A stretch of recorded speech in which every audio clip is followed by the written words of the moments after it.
बच्चों, आज हम पढ़ेंगे कक्षा 7 सामाजिक अध्ययन के अंतर्गत हमारा पर्यावरण विषय का 5वां पाठ जल।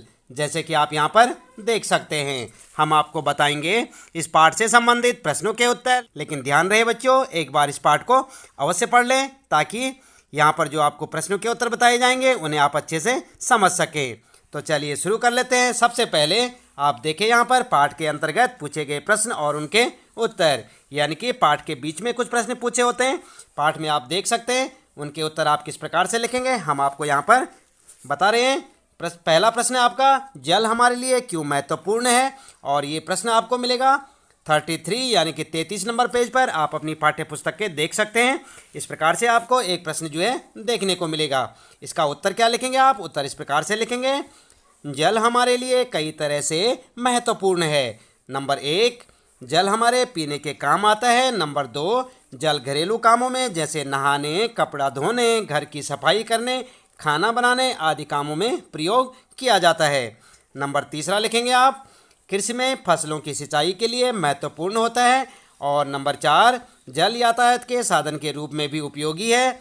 जल विद्युत तैयार करने में उपयोगी होता है। विद्युत का मतलब समझते हैं ना, बिजली जो आती है हमारी जल से तैयार की जाती है। और नंबर 6 पॉइंट लिखेंगे, उद्योग धंधों के लिए जल क्या है? उपयोगी है। तो इस प्रकार से आप जो है पहले प्रश्न का उत्तर लिख सकते हैं और प्रश्न आपको देखने को मिलेगा जैसे मैंने आपको बताया था 33 यानी 33 नंबर पेज पर आप इस प्रश्न को देख सकते हैं। उत्तर आप यहाँ से देख के लिखें। इसके बाद दूसरा प्रश्न है आपका बच्चों, अपने घर एवं स्कूल में जल संरक्षण की कुछ विधियाँ सुझाइए। और ये प्रश्न भी आपका 33 नंबर पेज पर आपको मिलेगा।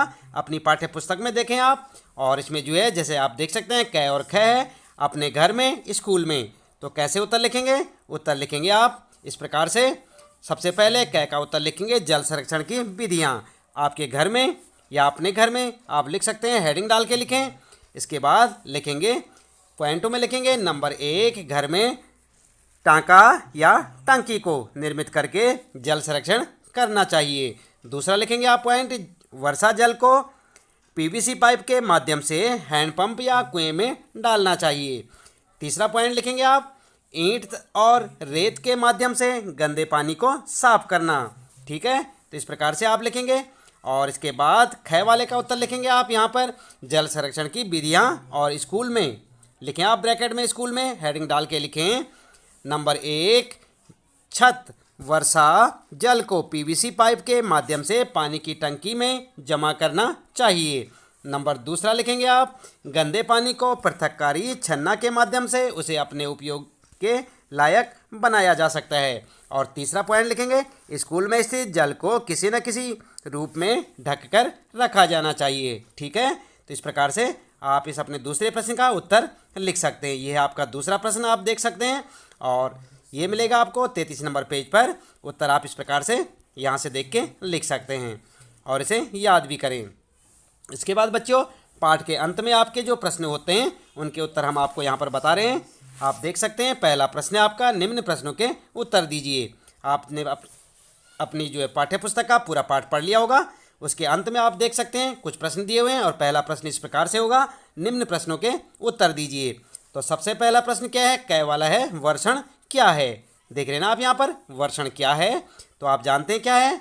उत्तर में लिखेंगे, जल वाष्प संघनित होकर बादलों का रूप लेता है। यहाँ से यह वर्षा, हिम, ओस अथवा सहिम वृष्टि के रूप में धरती या समुद्र पर नीचे गिरता है। इसे क्या कहते हैं? वर्षण कहलाता है। ठीक है, तो इस प्रकार से आप जो है वर्षण का उत्तर लिख सकते हैं। इसके बाद दूसरा है आपका प्रश्न, जल चक्र क्या है? तो जानते हैं आप जल चक्र क्या है बच्चों। उत्तर में लिखेंगे, जिस प्रक्रम में जल लगातार अपने स्वरूप को बदलता रहता है और महासागरों, वायुमंडल एवं धरती के बीच चक्कर लगाता रहता है, उसको जल चक्र कहते हैं। ठीक है, तो इस प्रकार से आप इस प्रश्न का उत्तर लिखेंगे। देख सकते हैं आप जल चक्र क्या है। तीसरा प्रश्न है बच्चों, लहरों की ऊंचाई प्रभावित करने वाले कारक कौन से हैं? तो लहरों की ऊंचाई को कौन कौन से कारक जो है प्रभावित करते हैं? उत्तर में लिखेंगे लहरों को प्रभावित करने वाले कारक निम्न हैं, और पॉइंट में लिखें जल की मात्रा, नंबर दूसरा वायु की गति, और नंबर 3 सूर्य और चंद्रमा की आकर्षण शक्ति। तो इस प्रकार से आप जो है गए का उत्तर लिख सकते हैं। अगला प्रश्न है बच्चों, महासागरीय जल की गति को प्रभावित करने वाले कारक कौन से हैं? तो इसका उत्तर क्या लिखेंगे? उत्तर में लिखेंगे आप इस प्रकार से लिखें बच्चों, महासागरीय जल की गति को प्रभावित करने वाले कारक, और यहाँ पर हेडिंग डालेंगे आप। हेडिंग डालने के बाद पॉइंट में लिखेंगे नंबर 1 लिखेंगे सूर्य और चंद्रमा की आकर्षण शक्ति, नंबर दूसरा महासागरीय जल में लवणता की मात्रा, नंबर तीसरा वायु की गति, और नंबर 4 तापीय अंतर, और नंबर 5 पृथ्वी की घूर्णन गति। ठीक है, तो इस प्रकार से आप लिख सकते हैं महासागरीय जल की गति को प्रभावित करने वाले कारक। इसके बाद अगला प्रश्न है बच्चों, ज्वार भाटा क्या है तथा ये कैसे उत्पन्न होते हैं? तो आप जानते हैं ज्वार भाटा क्या है? नहीं जानते? चलिए कोई बात नहीं, यहाँ पर हम आपको बता देते हैं। उत्तर में लिखेंगे दिन में 2 बार नियम से महासागरीय जल का उठना एवं गिरना ज्वार भाटा कहलाता है। जब सर्वाधिक ऊंचाई तक उठकर जल तट के बड़े हिस्से को डुबो देता है तब उसे ज्वार कहते हैं। जब जल अपने निम्नतम स्तर तक आ जाता है एवं तट से पीछे चला जाता है तो उसे भाटा कहते हैं। सूर्य एवं चंद्रमा की गुरुत्वाकर्षण शक्ति के कारण ज्वार भाटा उत्पन्न होते हैं। ठीक है, तो इस प्रकार से आप लिख सकते हैं कि ज्वार भाटा किसे कहते हैं। इसके बाद अगला प्रश्न है बच्चों, छठा प्रश्न, ये यहाँ पर जो है प्रश्न 6 है आपका, महासागरीय धाराएं क्या हैं? तो क्या हैं महासागरीय धाराएं? उत्तर में लिखेंगे महासागरीय धाराएं निश्चित दिशा में महासागरीय सतह पर नियमित रूप से बहने वाली धाराएं होती हैं। महासागरीय धाराएं गर्म या ठंडी हो सकती हैं। तो इस प्रकार से आप अपना उत्तर लिख सकते हैं। देख रहे हैं ना आप यहाँ पर, ये है आपका प्रश्न और उसका उत्तर। अगला प्रश्न है बच्चों, दूसरा प्रश्न है कारण बताइए। तो आपको जो प्रश्न आएंगे यहाँ पर इनके कारण बताने हैं। जैसे कि क्या है यहाँ पर, समुद्री जल नमकीन होता है तो इसका कारण क्या है? आपको क्या करना है? कारण बताना है। तो कारण क्या लिखेंगे आप? उत्तर लिखेंगे समुद्री जल नमकीन होने के कारण, और हेडिंग डालेंगे, लिखेंगे नंबर 1 नंबर 2 करके पॉइंट में। सबसे पहला पॉइंट है आपका, महासागरों में अधिकांश नमक सोडियम क्लोराइड या खाने में उपयोग किया जाने वाला नमक होता है। नंबर दूसरा पॉइंट लिखेंगे, समुद्र के जल में लवणता की मात्रा अधिक होती है। और नंबर 3, समुद्र में जल का नियमित रूप से भारी मात्रा में वाष्पीकरण होता है, किंतु लवणीय पदार्थों का वाष्पीकरण न हो सकने के कारण ये समुद्र में नियमित रूप से बने रहते हैं। इसलिए समुद्री जल में लवणता निरंतर बढ़ती रहती है। ठीक है, तो इस प्रकार से आप अपने इस प्रश्न का उत्तर लिख सकते हैं, यानी कि कारण बता सकते हैं। अगला है बच्चों, ख वाला प्रश्न है, जल की गुणवत्ता का ह्रास हो रहा है, इसका कारण क्या है? कारण ये है, उत्तर में आप देख सकते हैं, उत्तर लिखेंगे जल की गुणवत्ता के ह्रास होने के कारण। हेडिंग डाल के लिखेंगे नंबर 1, मनुष्य की क्रियाकलापों से काफ़ी मात्रा में जल प्रदूषित हो रहा है। दूसरा पॉइंट लिखेंगे, उद्योगों से निकलने वाले रसायन युक्त जल के विभिन्न जलाशयों में मिलने से जल की गुणवत्ता का ह्रास हो रहा है। और तीसरा पॉइंट लिखेंगे, घरों से निकलने वाले प्रदूषित जल के विभिन्न जलाशयों में मिलने से भी जल की गुणवत्ता का ह्रास हो रहा है। ठीक है, तो इस प्रकार से आप अपने इस प्रश्न का उत्तर लिखेंगे। अगला है बच्चों तीसरा प्रश्न, ध्यान देंगे आप। तीसरा प्रश्न है, सही पर जो है यहाँ देख सकते हैं आप, सही उत्तर चिन्हित कीजिए, यानी कि आपने सही उत्तर पर सही का चिन्ह लगाना है।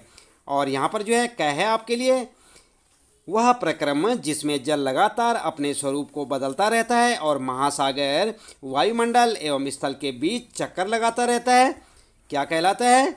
आप देख सकते हैं 3 ऑप्शन हैं, जल चक्र, ज्वार भाटा या महासागरीय धाराएं। तो इसमें से आपको तीनों में से एक जो है उत्तर लिखना है। तो क्या उत्तर सही होगा? उत्तर लिखेंगे आप इस प्रकार से, जल चक्र, यानी कि आप देख सकते हैं जल चक्र, तो यहाँ पर आप सही का चिन्ह लगाएंगे। और दूसरा है बच्चों, सामान्यतः गर्म महासागरीय धाराएं उत्पन्न होती हैं और किन कारणों से होती हैं? आप देख सकते हैं यहाँ पर, ध्रुवों के निकट, भूमध्य रेखा के निकट, या दोनों में से कोई नहीं। तो उत्तर लिखेंगे भूमध्य रेखा के निकट। तो ये वाला आपका सही है, देख सकते हैं आप उत्तर में। और इसके बाद गए वाला जो प्रश्न है, दिन में 2 बार नियम से महासागरीय जल का उठना एवं गिरना कहलाता है, क्या कहलाता है बच्चों? ज्वार भाटा कहलाता है, महासागरीय धाराएं कहती हैं, या तरंगे तो क्या कहलाता है? उत्तर लिखेंगे आप ज्वार भाटा। ठीक है, तो यहाँ पर आप सही का चिन्ह लगाएंगे, किस पे? ज्वार भाटा पे। देख सकते हैं आप यहाँ पर, ये है ज्वार भाटा। और इसके बाद चौथा प्रश्न है बच्चों आपके लिए, निम्नलिखित स्तंभों को मिलाकर सही जोड़े बनाइए। और यहाँ पर देख सकते हैं आप, कहाँ है स्तंभ? ये हैं क, और इसके साथ देख सकते हैं आप विशालतम झील लिखा है, ख वाले में ज्वार भाटा, यहाँ पर लिखा है जल में आवधिक चढ़ाव एवं उतार, ग में सुनामी, तीव्र भूकंपीय लहरें, और महासागरीय धाराएं, निश्चित मार्ग में प्रभावित आने वाली जलधाराएं। तो यहाँ पर देख सकते हैं आप, इन्हें आपने जो है सही क्रम में लगाना है। इसके साथ जो है यहाँ पर मैचिंग करना है आपने। तो कैसे करेंगे? उत्तर में आइए देख लेते हैं। उत्तर में लिखेंगे आप कैस्पियन सागर के साथ लिखेंगे विशालतम झील, ख के साथ लिखेंगे ज्वार भाटा में लिखेंगे जल में आवधिक चढ़ाव एवं उतार, सुनामी में लिखेंगे तीव्र भूकंपीय तरंगे, और महासागरीय धाराओं में निश्चित मार्ग में प्रभावित होने वाली जलधाराएं। ठीक है, तो इस प्रकार से आप अपने इस प्रश्न का उत्तर लिख सकते हैं। तो इसके साथ ही इस पाठ से संबंधित आपके प्रश्नों के उत्तर यहाँ पर समाप्त होते हैं। उम्मीद है कि आपको अच्छे से समझ आए होंगे। तो इसके साथ ही बच्चों लेते हैं आपसे विदा। इसी प्रकार लगातार देखते रहे वीडियो और जुड़े रहे हमारे साथ। यदि अभी तक आपने चैनल को सब्सक्राइब नहीं किया तो प्लीज़ चैनल को सब्सक्राइब अवश्य कर दें और लाइक शेयर करना ना भूलें। आपका दिन शुभ हो।